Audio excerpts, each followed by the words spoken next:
I can go slow ahead. Come on down and chum some of this shit.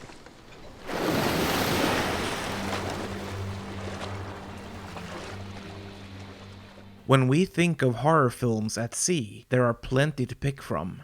Yet one film reigns supreme. Sharks are, according to Richard Dreyfuss, perfect eating machines. No wonder Bruce the Shark is such a successful cinematic predator. But like most horror films, the story isn't really about the monster, but rather about those who face it. Jaws was an incredibly successful movie because it dealt with trauma. Specifically, it dealt with the trauma of its three main characters, Chief Brody, oceanographer Matt Hooper, and the salty, crass skipper Quint.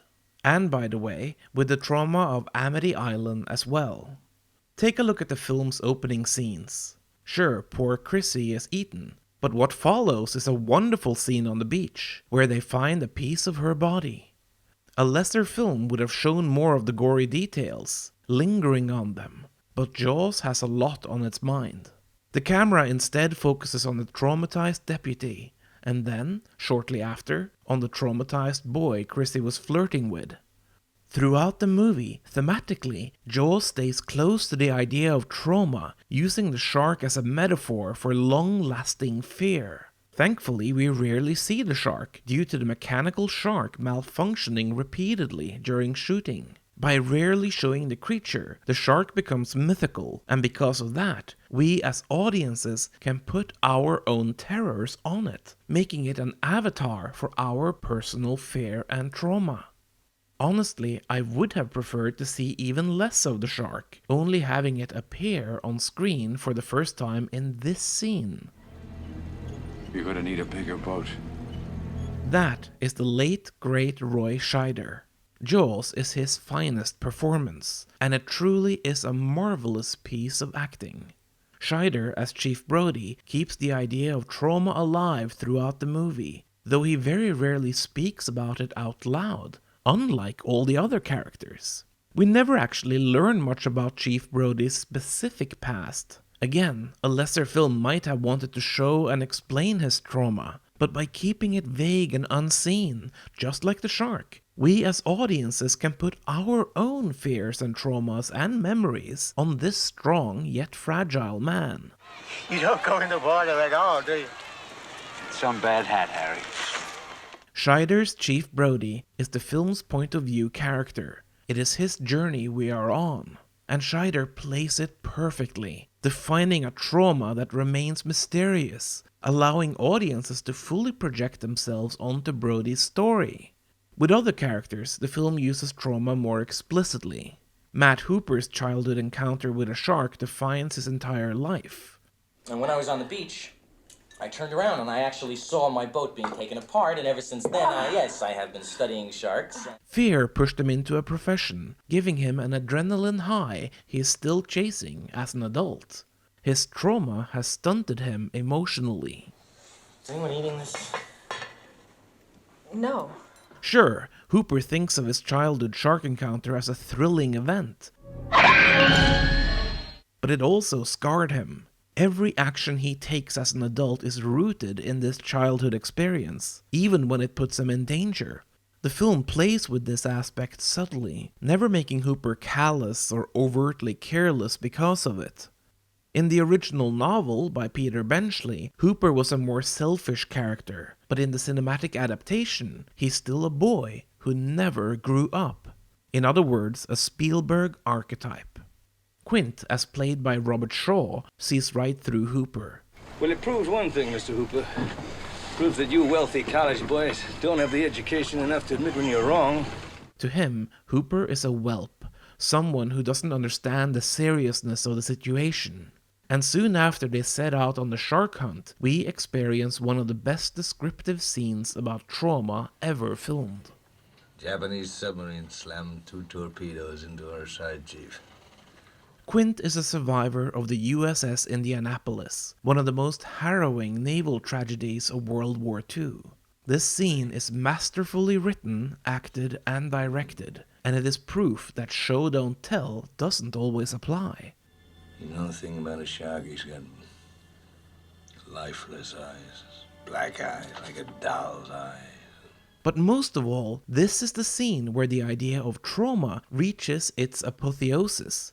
All the darkness, all the memories, all the past hells the characters are trying to conquer are summed up here. Quint becomes Captain Ahab, hunting for his white whale, but to him, all sharks are white whales, and he cannot achieve closure. His trauma is so deeply rooted that he cannot best it, no matter how many sharks he kills. Hooper can't really overcome his trauma either, because he doesn't actually understand that he's traumatized, and thus is actually doing fine, at least for the time being. Chief Brody, however, certainly succeeds in conquering his trauma. He faces the shark and his vague yet menacing past, beating it by the end of the story. It is what makes the film so effective. Not only did we experience a story that perfectly captures personal trauma, but also lets its point of view character overcome it. It is a perfect feel-good horror film, and an almost flawless movie. The film's only weak point, aside from showing the shark too early, is that Brody's wife is too dainty and simplistically written. It's gotta be Quint. This collection of colorful, isn't it? Scares me.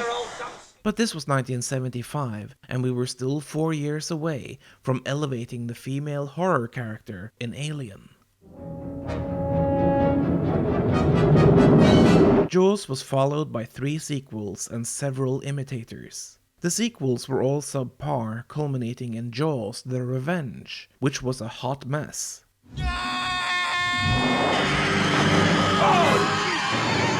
Jaws 2 brought back Roy Scheider as Brody. Scheider, however, wasn't enthusiastic about the project, and he clashed frequently with director Janet Schwartz.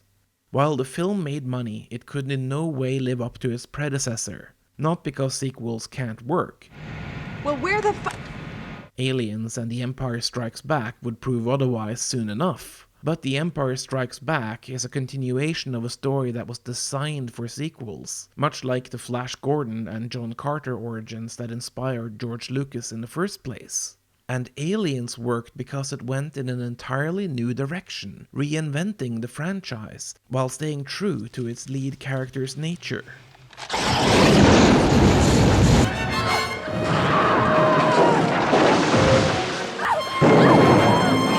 Jaws 2 did not have what those films had. The first shark was dead, very clearly dead, so any new shark would be an imitation. That, in my opinion, is not a good jumping off point for the story. But the problem goes deeper than that. Brody, a character deeply rooted in his own unspoken trauma, had achieved character growth at the end of the first film. So by making him the lead character and having him face similar obstacles that he already conquered, well, it made for uninspired storytelling. It's just bluefish! A second sequel followed in 1983, this time featuring Brody's now adult son at a SeaWorld-like park. The plot plays like a disaster movie rather than a horror film.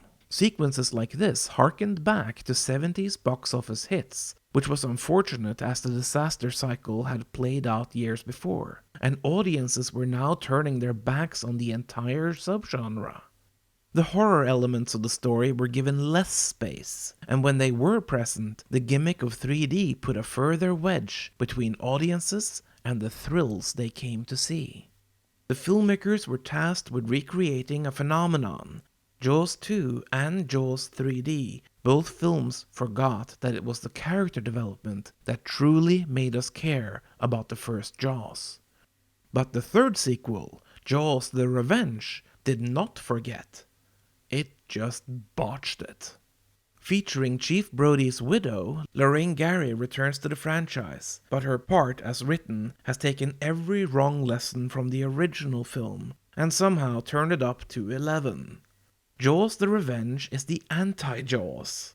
Sure, it does focus on trauma, with even the shark being traumatized by what Chief Brody did to its father, or brother, or cousin twice removed. Hell, I don't know. But what is clear is that the shark wants revenge against the Brody family. Alan, what's wrong? Nothing, I'm fine. No, you're not. I don't like ragging on bad movies, but in this case I can't help it. The film is famously disastrously bad, to the point where the only positive thing to come out of it was that Michael Caine was able to buy another house.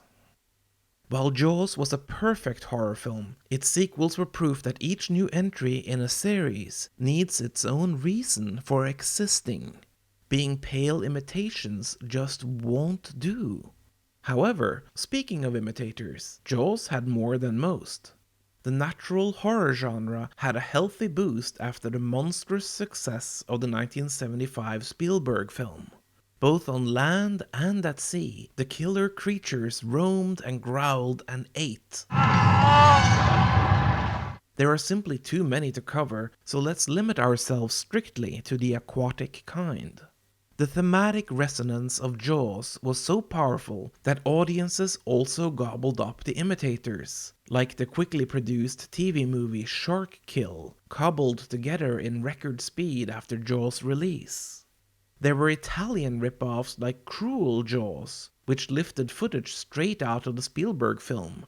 There was Tintorera, a beautifully shot yet plot-wise weak Mexican-British shark movie, one that is hard to watch as it features footage of real tiger sharks being slaughtered.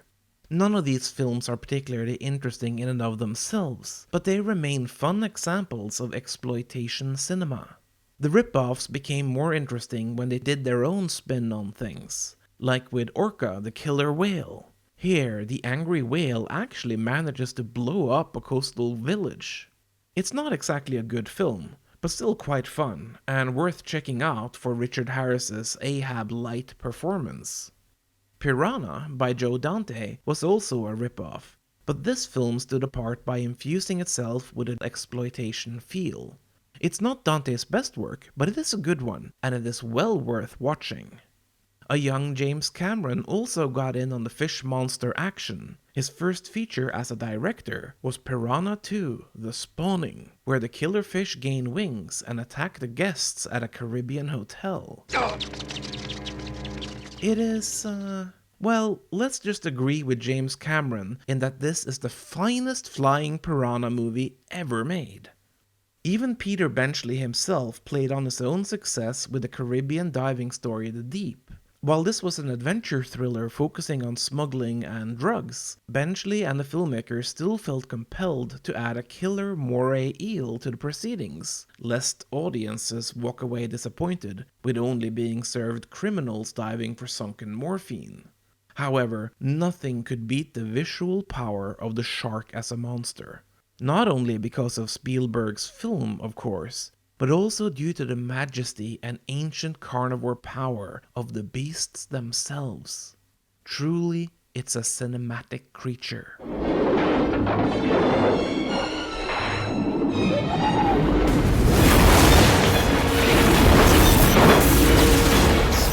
The shark as a monster became more popular in the digital age. Not only was this because camera technology improved, allowing nature photographers to capture dynamic footage of sharks in their natural territory, but it was also because sharks were more easily portrayed in films. Hollywood knew, after the notoriously difficult production of Jaws, that making shark movies was too damn difficult. But with digital effects, it became very doable. One of the first films in the recent shark monster renaissance was Deep Blue Sea. The story takes place at an old underwater U-boat base where scientists are genetically manipulating sharks in order to find a cure for Alzheimer's. But by messing with the shark brains, the sharks become super smart, unlike the movie. In a sense, it was Jaws on steroids. While Deep Blue Sea is a fun ride of a movie, it is not a deep movie, and the original lead character, Dr. Susan McAllister, doesn't have a satisfying character arc. She never really learns from her mistakes, as she, like most mad movie scientists, takes chances that backfire horribly. As a side effect, the sharks got smarter. Her battle against Alzheimer's doesn't work well as a motivation. Sure, she lost someone near and dear to the disease, 200,000 men and women develop Alzheimer's each year. but as a character goal, it becomes too abstract. It is something she wants to conquer, but outside of that, her needs aren't well defined. While Chief Brody needs to conquer his trauma, what does McAllister need to conquer within herself? If audiences have a hard time identifying what her needs are, then it is difficult to connect with her journey as a character. In the original version of Deep Blue Sea, she was supposed to survive, killing off the last of the sharks, but test audiences disliked her and wanted her to die. You stupid bitch. They reshot the ending, with McAllister becoming shark food in an attempt at gaining redemption. It still doesn't work, because Deep Blue Sea is merely a roller coaster ride. A really fun one, sure, but it's not a story about relatable human beings. And like the rip-offs and the Jaws sequels before it, this is the trouble with most recent shark movies. They learned from Jaws that sharks were awesome movie monsters, but they failed to look at why the film truly worked. Jaws worked because of the characters. The later imitations always tried to up the game by making the sharks more deadly.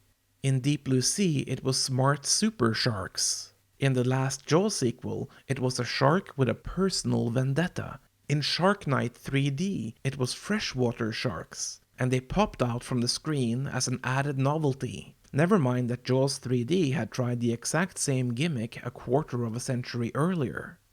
In the Meg, not only is the shark a Megalodon, a massive prehistoric shark that has come back from extinction, but there's also a twist. There's actually more than one of them.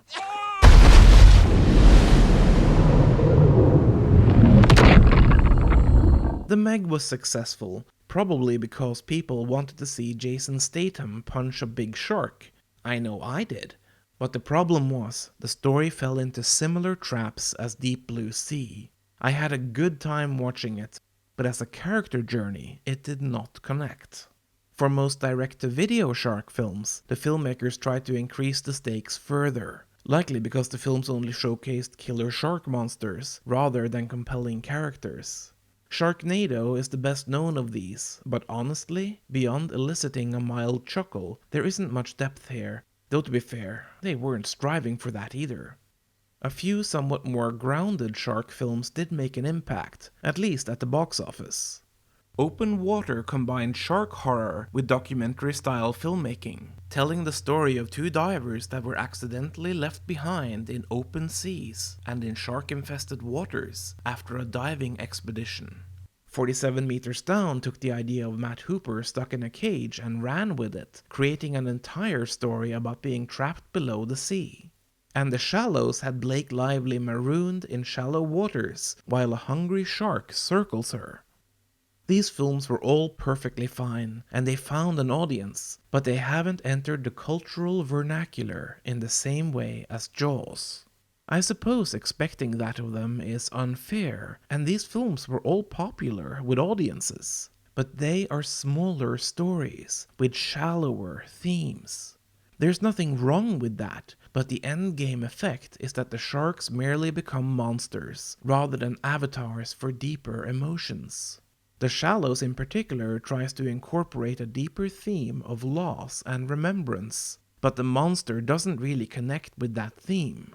Like most shark movies other than the first Jaws, the shark is merely an eating machine, a perfect predator to put a fright into characters and audiences alike. But that is also why these films can never truly compete with the original, because they don't go deep enough. Jaws was as deep as the ocean, because the horror came from the depths of the human characters, and not just from the sea itself. The scars in Jaws, they were made to last.